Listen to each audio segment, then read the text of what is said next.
Hello students, इस नए video में आज हम आपके सिविक्स का chapter number 3 how the state government works.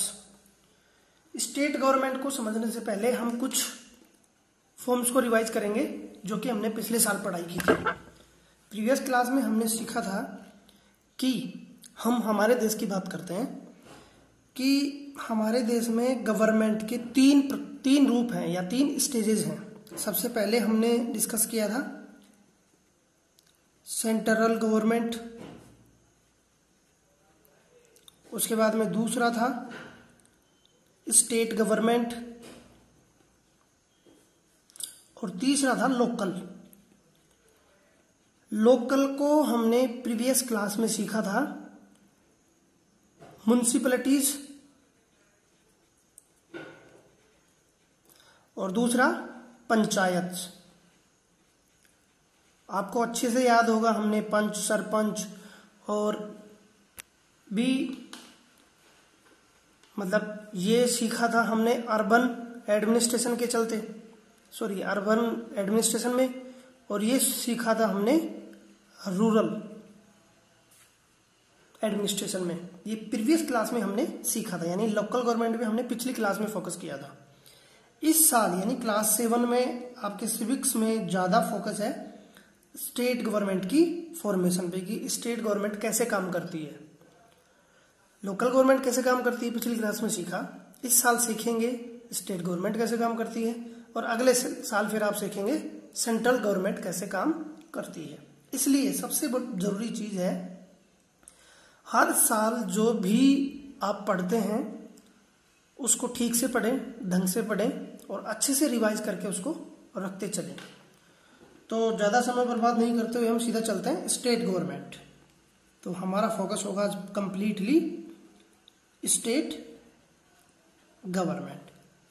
अब क्या करना है, इसको समझने से पहले आप अपने स्टेट के बारे में सोचिए कि भाई भारत हमारा देश, उसमें कितने स्टेट्स आप सभी को पता है, 28 स्टेट्स।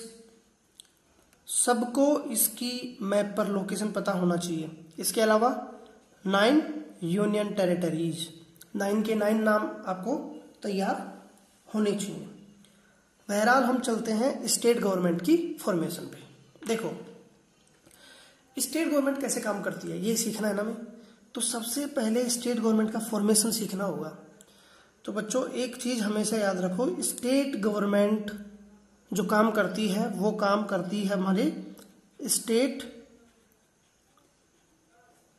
लेजिस्लेचर या लेजिस्लेटिव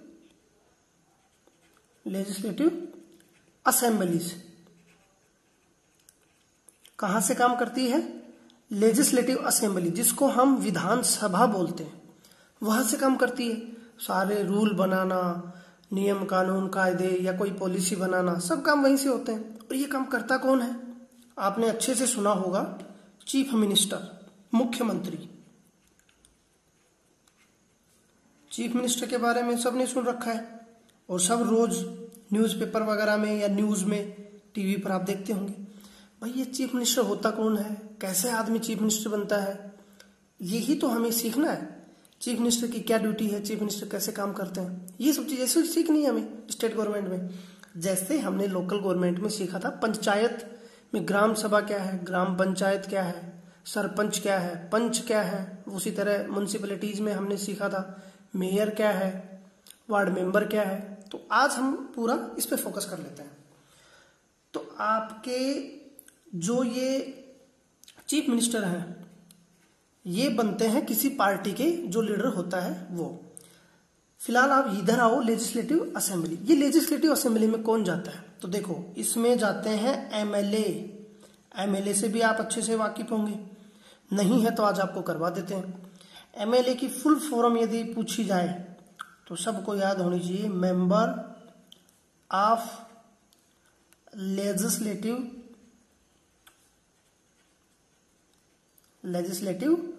असेंबली। सबने ध्यान दिया होगा एमएलए के इलेक्शन होते हैं। इलेक्शन के दौरान जितने जो स्टेट होगा, जैसे आप दो स्टेट्स की मैं आपको एग्जांपल बताता हूँ। एक स्टेट ले लो यूपी, एक ले लो उत्तराखंड, ठीक हो गया। अब यूपी में जो है, यूपी में टोटल एमएलए कितने होते हैं? 403, याद रखना, यूपी की बात की है मैंने। यूपी में टोटल एमएलए कितने होंगे? 403। वहीं यूके में होंगे 70। ये क्या बदला है भाई? 403 70 क्या है? तो देखो बेटा, इसमें क्या होता है कि जितना बड़ा स्टेट होगा, बड़ा मतलब यहां बड़ा मतलब है पॉपुलेशन से, न कि एरिया से। यानी जितनी ज्यादा पॉपुलेशन होगी उस पर्टिकुलर स्टेट को बांट दिया जाता है कॉन्स्टिट्यूएंसीज में। देखो किसमें बांट दिया जाता है? कॉन्स्टिट्यूएंसी में।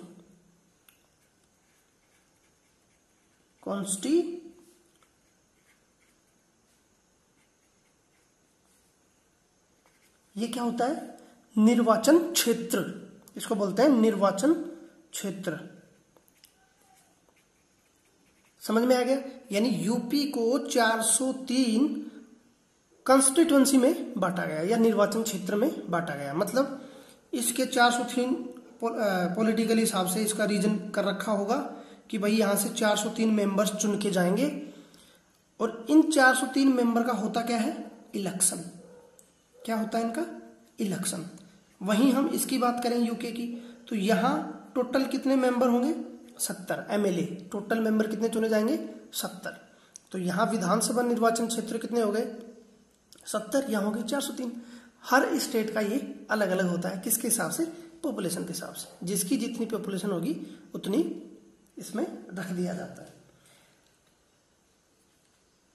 अब चलो इलेक्शन की हमने बात की, तो देखो हर विधानसभा क्षेत्र से कई कैंडिडेट खड़े होते हैं। आपने भी चुनाव के दौरान सुना होगा, कैंडिडेट्स खड़े हो गए। अब ये जो कैंडिडेट्स होते हैं ना, ये कुछ तो पार्टी से खड़े होते हैं, कुछ पार्टी से खड़े होते हैं। सम पार्टीज, कौन कौन सी मेजर पार्टी हैं? जैसे इंडियन नेशनल कांग्रेस, जिसको कांग्रेस के नाम से जाना जाता है, बीजेपी, भारतीय जनता पार्टी, उसके अलावा बीजू जनता दल। ये मैं कुछ नाम बता रहा हूं आपको, राजनीतिक जो दल है ना उनके नाम बता रहा हूं। इसके अलावा जनता दल, इसके अलावा BSP Bahujan Samajwadi party, SP Samajwadi party, ऐसे कई पार्टियां हैं। इनके अलावा कुछ रीजनल पार्टी भी, जैसे इसमें ये रीजनल पार्टी है, ये रीजनल पार्टी है, ये रीजनल पार्टी, ये नेशनल लेवल की पार्टी है। ये बड़ी बड़ी पार्टियां हैं जिनको नेशनल लेवल पे इनके कैंडिडेट भी एमपी के इलेक्शन भी लड़ते हैं। जो मेंबर ऑफ पार्लियामेंट होता है, जो पार्लियामेंट में जाकर बैठते हैं। इस सेक्शन को हम जो सेंट्रल लेवल का गवर्नमेंट है इसको अगले ही क्लास में हम डिस्कस करेंगे। फिलहाल आप फोकस करें एमएलए पे। तो अब इनके इलेक्शन होता है। इलेक्शन कराने की जिम्मेदारी किसकी होती है? ईसीआई। किसकी जिम्मेवारी होगी? ईसीआई की, इलेक्शन कमीशन ऑफ इंडिया। यहां तक आपको सब चीजें आराम से समझ में आई होंगी। अब आगे क्या है इसमें? आगे इसमें कुछ नहीं है, दो चीजें और डिस्कस कर लेंगे हम इसमें। मेजोरिटी, देखो दो टर्म आएंगी इसमें जिसको मेरे को आपको समझाना है। मेजोरिटी और दूसरा है अपोजिशन। ध्यान से सुनना, मैं इनको अच्छे से आपको बताऊंगा। अपोजिशन क्या होता है, मेजोरिटी का मतलब क्या होता है, इन टर्म को आपको हमेशा लाइफ टाइम आपके याद आएंगे। उससे पहले आपको क्या करना है, अपने अपने एरिया के जो एमएलए होते हैं उनका नाम और उनकी पार्टी सभी को पता होनी चाहिए कि किस पार्टी का कौन हमारा एमएलए है। क्योंकि इस एमएलए को जनता ने क्या किया है? इलेक्ट किया है। इलेक्ट मतलब इलेक्शन, वोट दिया है। अब वोट कौन देते हैं? आपने universal adult franchise previous lecture में मैंने आपको बताया था, प्रीवियस जो आपके चैप्टर हैं उसमें मैंने आपको बताया। तो यूनिवर्सल जो एडल्ट फ्रेंचाइज है, यूनिवर्सल एडल्ट फ्रेंचाइज, ये क्या होता है मैं आपको बता देता हूं फिर से, क्योंकि इंपॉर्टेंट कंसेप्ट है ना। इसको हिंदी में बोला जाता है सार्वभौमिक, यहां लिख दे रहा हूं, सार्वभौमिक वयस्क मताधिकार।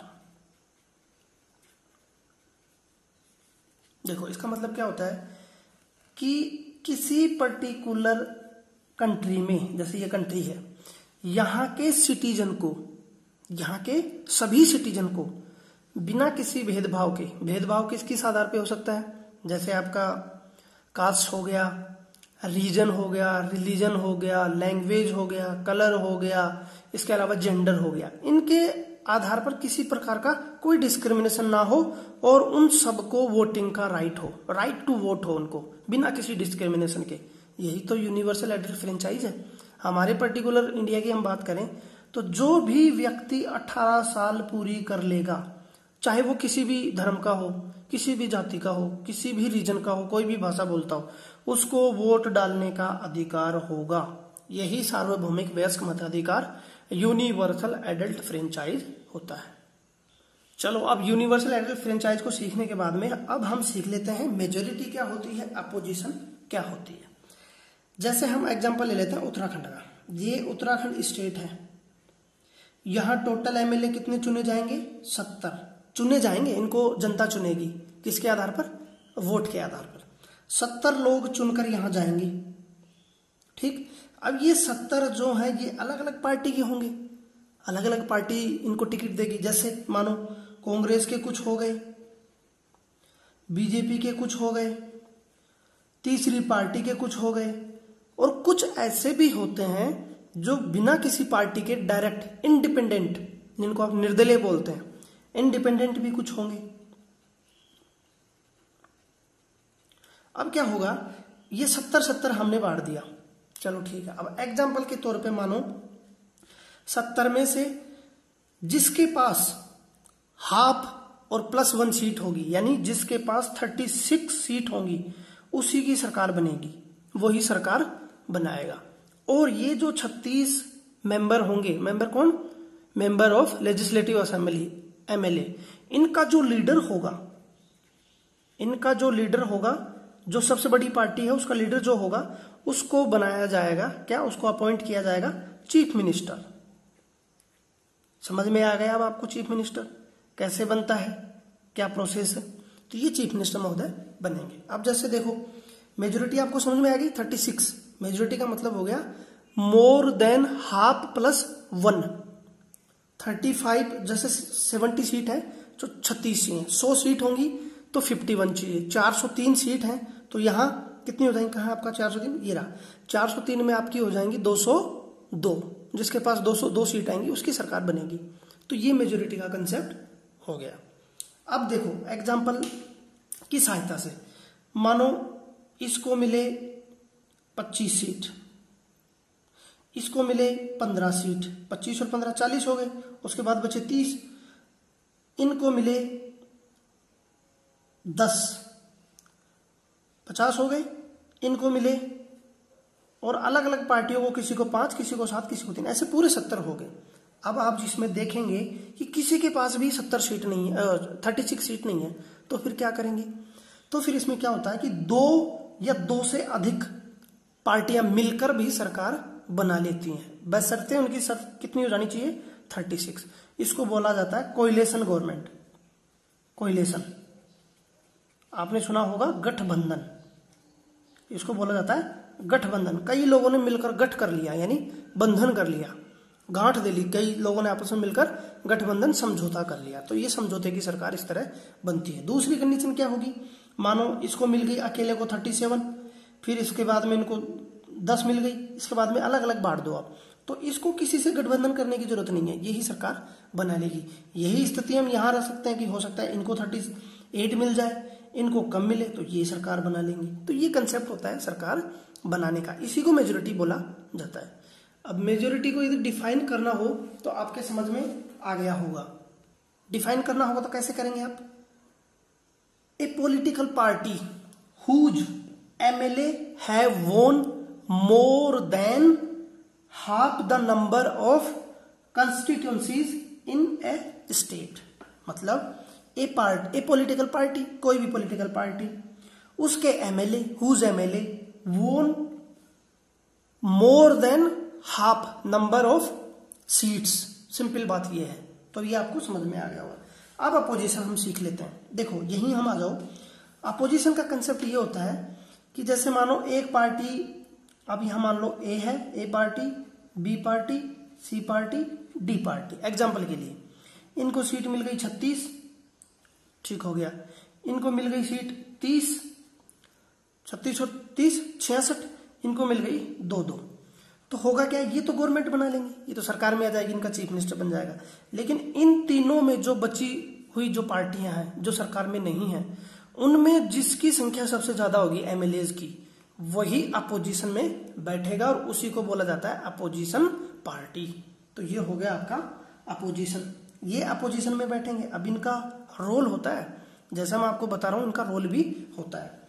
इतनी चीज सीखने के बाद में चीफ मिनिस्टर को थोड़ा डिस्कस कर लेते हैं। इतना सीखने के बाद में हम चीफ मिनिस्टर को देख लेते हैं। चीफ मिनिस्टर इसका बनेगा, इस पार्टी का। तो ये पार्टी क्या हो जाएगी, रूलिंग पार्टी। इसको बोलेंगे रूलिंग पार्टी। ये रूल कर रही है पर्टिकुलर स्टेट पे, तो रूलिंग पार्टी हो गई। दूसरी ये हो गई आपकी अपोजिशन। अब ये सारे लोग, चाहे रूलिंग हो, चाहे अपोजिशन हो, इंडिपेंडेंट हो, थर्ड पार्टी को हो, ये सारे बैठते कहां हैं, लेजिस्लेटिव असेंबली में। लेजिस्लेटिव असेंबली, लेजिस्लेटिव असेंबली या विधानसभा वो मंच या वो फोरम है जहां ये सारे लोग मिलकर, यानी 70 के 70 लोग मिलकर क्या करेंगे, डिस्कशन करते हैं। वेरियस जो मुद्दे होते हैं सोसाइटी को लेकर कि भैया इस एक्ट को पास करना है, ये पॉलिसी बनानी है, तो ये सारे मिलकर ही करेंगे, इनके बिना नहीं हो पाएगा। फिर एक मेजोरिटी का कंसेप्ट आता है, मैं आपको बताता हूं। उसमें इन लोगों ने, जिसकी मेजोरिटी होगी उसने सरकार बना ली। अब ये सारे यहां बैठेंगे। यहां बैठने से पहले आप एक चीज देख लो, जो रूलिंग पार्टी होगा उसका चीफ होगा चीफ मिनिस्टर। चीफ मिनिस्टर क्या करेगा, चीफ मिनिस्टर को जब अपॉइंट कर देंगे तब ये अपनी पसंद के कुछ लोगों को, जो एमएलए हैं इस पार्टी में से, उनको बनाएगा मिनिस्टर। उनको क्या बनाएगा, मिनिस्टर।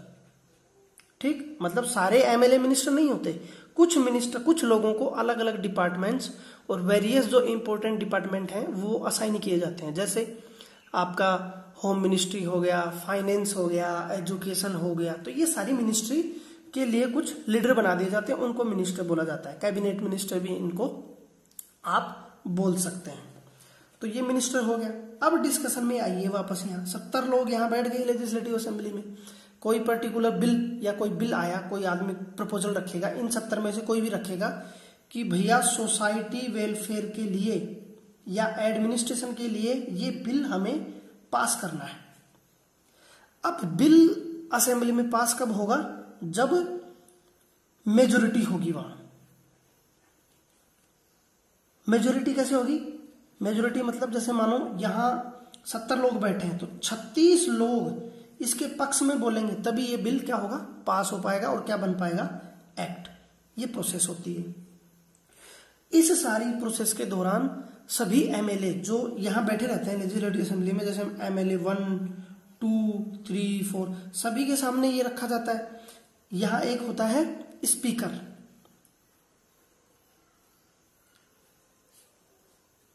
विधानसभा अध्यक्ष। लेजिस्लेटिव का जो असेंबली का जो स्पीकर है वो इसको प्रेजाइड करता है, यानी अध्यक्ष होता है वो, और वो बोलता है कि ठीक है भैया आप ये बिल प्रोड्यूस करो। फिर अलग अलग जो मंच पर बैठे रहते हैं लोग, जैसे ऐसे फोरम में बैठे रहेंगे ऐसे ऐसे, और यहां सेंटर में बैठे रहेंगे स्पीकर। यहाँ एक मिनिस्टर, एक एमएलए, तीसरा, चौथा, पांचवा, यहाँ चीफ मिनिस्टर बैठे रहते हैं, ऐसे सारे बैठे रहते हैं। जब कोई इंट्रोड्यूस करेगा बिल तो उसके पक्ष और विपक्ष दोनों चीजें यहाँ डिस्कस होती हैं, इसीलिए इसको बोला जाता है डिस्कशन फोरम। तो ये आपको मैंने डिस्कशन के बारे में बताया। अब देखो कई स्टेटों में क्या होता है कि सिर्फ लेजिस्लेटिव असेंबली होती है, लेकिन कई स्टेटों में क्या होता है, legislative assembly plus legislative council, विधानसभा परिषद भी होती है। ऐसे स्टेटों की संख्या हमारे यहाँ है 7। कौन कौन से स्टेटों में विधानसभा के अलावा विधानसभा काउंसिल भी है? देखो, आंध्र प्रदेश में है, तेलंगाना में है, कर्नाटक में है, महाराष्ट्र में है, बिहार में है और उत्तर प्रदेश में है। इससे पहले जम्मू एंड कश्मीर में भी था, लेकिन आपको पता है पिछले साल जम्मू और कश्मीर को अब एक यूनियन टेरिटरी बना दिया गया। अभी क्या है? यूटी है, यानी डायरेक्ट सेंटर के कंट्रोल में है, अलग से स्टेट ये नहीं है। जैसे कश्मीर, जम्मू कश्मीर अलग यूनियन टेरिटरी, लद्दाख अलग यूनियन टेरिटरी। तो अभी इन सभी स्टेट्स में क्या है? बाई कैमरल लेजिस्लेटिव फॉर्म है। वहां लेजिस्लेटिव काउंसिल भी है, लेजिस्लेटिव असेंबली भी है। अब इसमें बस इस पार्ट को यदि हम देखें तो इतना ही हुआ। वर्किंग और बेसिक फंडामेंटल आपको इसमें पता लगा होगा कि क्या मेजोरिटी है, कैसे डिस्कशन होता है, क्या कॉन्स्टिट्यूंसीज होती हैं, क्या लेजिस्लेटिव असेंबली होती है, एमएलए क्या होता है, ये सब चीजें मैंने आपको बताई। अब इसमें एक चीज और देख लेते हैं, चीफ मिनिस्टर और जो मिनिस्टर होंगे उनके रोल, वो क्या ड्यूटी करेंगे? Duties of CM and cabinet minister. Cabinet minister कौन होते हैं? वो सारे एमएलए जिनको चीफ मिनिस्टर अलग से कोई डिपार्टमेंट देता है, वो सारे कैबिनेट मिनिस्टर होते हैं। उस डिपार्टमेंट में या उस मिनिस्ट्री का वो सर्वे सर्वा होता है। तो इसमें जो चीफ मिनिस्टर और ये जो कैबिनेट मिनिस्टर है, ये सारे मिलकर इनकी रेस्पॉन्सिबिलिटी होती है to run the various government department. इनकी जो रेस्पॉन्सिबिलिटी है वो क्या होगी? टू रन वेरियस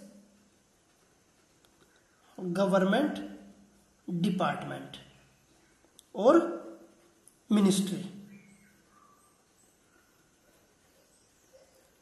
इनकी ड्यूटी होती है, ये सारे मिलकर सीएम और कैबिनेट मिनिस्टर क्या होते हैं? मिलकर जितने भी डिपार्टमेंट होते हैं इंपॉर्टेंट, उनको चलाते हैं। इन सभी कैबिनेट मिनिस्टर के पास सेपरेट ऑफिस होगा। सेपरेट क्या होगा? ऑफिस होगा।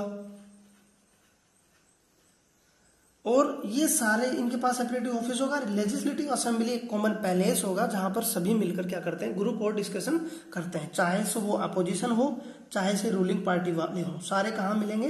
लेजिस्लेटिव असेंबली के फॉर्म पे। और यही ग्रुप में डिस्कशन होता है किसी भी मुद्दे पर, जिसमें पक्ष और विपक्ष। यदि सरकार का कोई आदमी कोई बिल लेके आएगा, सरकार का चुना हुआ इनमें से कोई आदमी बिल लेके आएगा, तो ये सारे इसके फेवर में बोलेंगे। इधर का आदमी कोई बिल लेके आ रहा है, इसको प्राइवेट बिल बोला जाता है, तो ये लोग इसके पक्ष में बोलेंगे। तो जो भी चीजें होती हैं अच्छी और बुरी बिल की, वो डिस्कस की जाती हैं, और जो अच्छा होता है उसको पास फिर किया जाता है। तो ये रहा पहला पार्ट। अब इसमें अगला हम देखेंगे सेकंड वीडियो में। ये हमारा पहला वीडियो हुआ, इसमें हमने कुछ चीजें सीखी। अब अगला जो वीडियो होगा उसमें हम सीखेंगे वर्किंग ऑफ गवर्नमेंट। गवर्नमेंट कैसे काम करती है, मतलब गवर्नमेंट का चुनना हमने सीख लिया कि गवर्नमेंट कैसे बनी। अब गवर्नमेंट आगे क्या काम करती है, कैसे उसकी पॉलिसी वगैरह में कुछ बेसिक चीजें हम सीखने की कोशिश करेंगे। Thank you very much.